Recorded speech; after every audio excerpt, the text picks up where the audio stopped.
Hello mga lalabs, mga vayots! Magandang umaga po sa inyong lahat. From Kuwait, no? Magandang hapon Pilipinas, magandang umaga, tanghali, hapon, or gabi sa man sulok ng mundo. May kami kilap shoutout sa mga kapwa ko po, FWs around the world. Hello, may kilap shoutout po sa inyong lahat. Kung bago lang po kayo sa aking YouTube channel, huwag po kalimutan mag-subscribe, like, at share. So, ito na, topic natin. Ano na, nabahag na ba yung buntot ni Pangulong Bongbong Marcos sa China? Uy, mga loyalista. Lalo na dyan sa mga tamba vloggers na bayaran kinsinas katapusan 15 to 30,000 a month. Tapos yung mga bayarang vlogger ng PCO, Presidential Communications Office. So ano na, iyakan kayo. Ay, nako. Kala ninyo makipaggira ng inyong bangag vlogger, bangag presidente. Ano na yan? Oh, bahag buntot si Bongbong Marcos. Ang masaklap pa na sa pagkabangag niya, sa pagkabahag ng buntot, hindi pa siya mismo ang nagsalita in public. Yung kanya pang alter ego na executive secretary na si Lucas Bersamin. So, kahapon to balita sa tawag dito, Presidential Communications Office, no, sa Malacanang. So, sinabi ni Lucas Bersamin dito na, so ito na, Philippines willing to work with China to resolve dispute. Yung pinag-aagawang isla dyan. So, in short, bumaliktad na si Bongbong Marcos. So, ano ngayon, mga tawag dito, mga Marcos loyalista at mga tanso. So, tuta na ba si Bongbong Marcos ng China? Kagaya na ba siya ni Pangulong Duterte? So, Coach Jared, so ano to? Kung ang tawag mo kay, ang tawag ng mga bayarang vloggers ng bangag ay si dating Pangulong Duterte ay si Digong. Kasi si President Xi Jinping, ayun nga, tuta daw siya ng China, Tatay Digong. So, ano ngayon tawag na naman ninyo kay Bongbong? Kasi bumaliktad na ay na makipaggulo, makipag-usap na daw, no? Yun naman pala eh. So, tama si Duterte. Diplomasya. So, pahiya si Bongbong Marcos dito. So, anong tawag natin kay BBM? Si Bongbong. ah,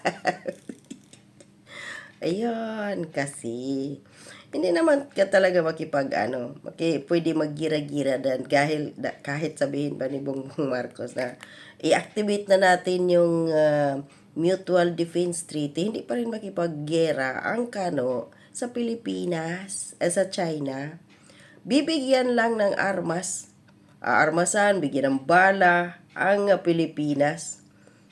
Sundalo po ng Pilipinas ang makipagpatayan sa China. Hindi ang never makipagpatayan ng dahil ayaw ng mga citizen ng Amerika na may mga Amerikano pang mamamatay sa giyera. Kaya anong nangyari dyan sa Ukraine, di ba?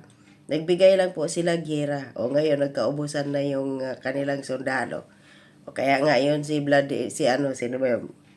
Si Zelensky pumunta ng Pilipinas para manghingi yun ng sundalo ng Pinoy, no, para dalhin doon sa Ukraine at ipapatay doon sa Russia. Russian soldier. Kulang na nga tayo sa sundalo. Nako, buti na. Ewan ko kung nagbigay ba si tawag dito, Bongbong Marcos. So, ito yun. Daanin kasi sa diplomasya. Hindi yung pananakot-nakot ninyo. Hindi matatakot, oy. Yung China, hindi nga takot sa Amerika. Pilipinas pa. Wala naman tayong bilang. Pobre. Ay, naku po. So ito, sabi dito ng Philippine Presidential Communications Office, sabi ni Lucas Bersamin, the Philippines is not elevating a higher international body.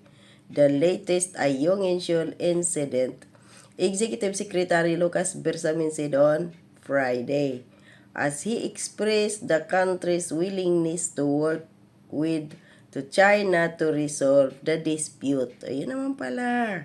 So bakit kailangan pa po na may sundalo pang maputulan ng daliri, mayroon pang magka-damage doon? In the first place, kasalanan din naman ng Pilipinas, bakit Navy, gray ship ang pinadala doon? In-explain na po yan ni dating Pangulong Duterte na kapag gray ship ang maghatid ng resupply doon sa barko ng Sierra Madre na yan, BRP Sierra Madre, sa mga nakatira doon ng mga sundalo, dahil nakasadsad yan dyan sa Ayungin Shoal ba yan, nag-aano ka ng gera, nag-provoke ka ng gulo.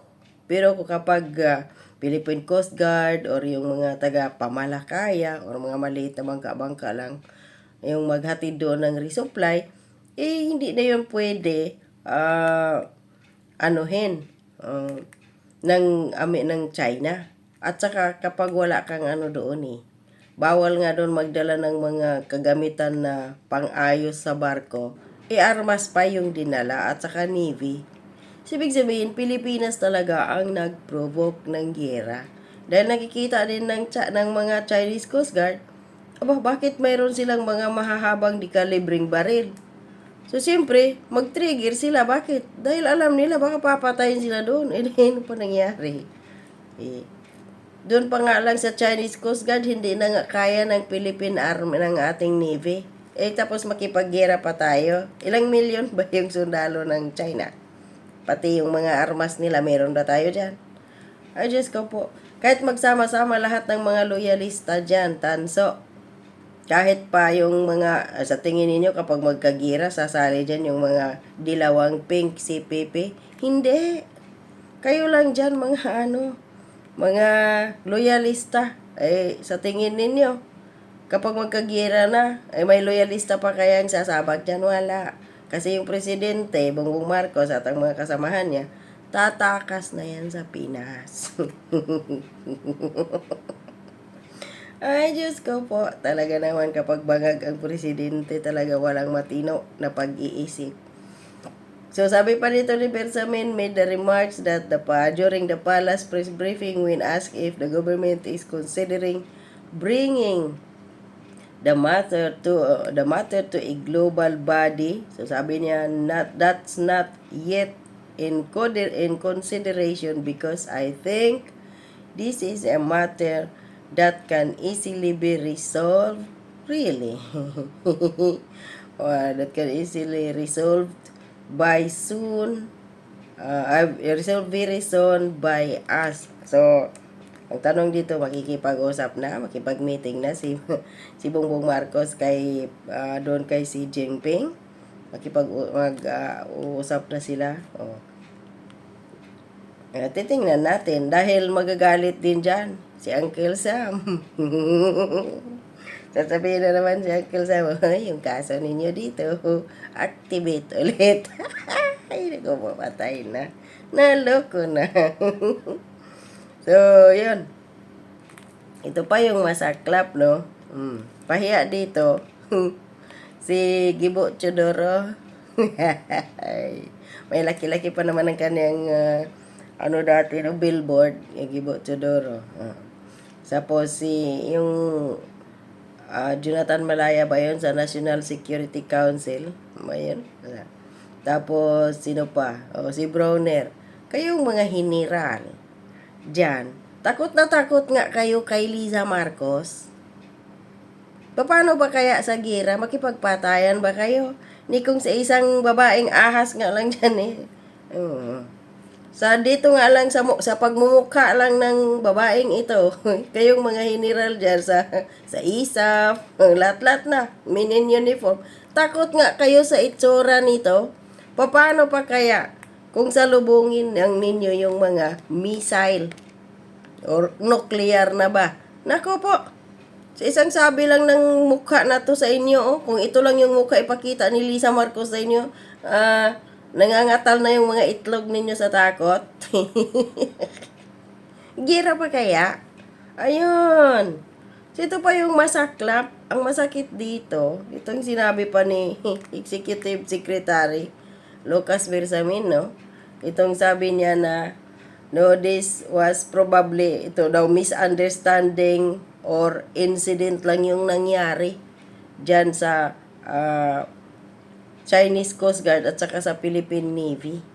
It was a misunderstanding lang daw at or incidente. We are not yet ready to classify this as an armed attack.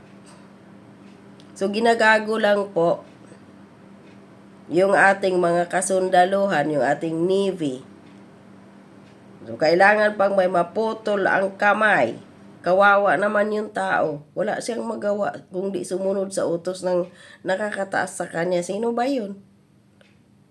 Kung inutusan sila ni ni Browner, Romeo Browner na maghatid kayo doon ng resupply sa barkong Sierra Madre.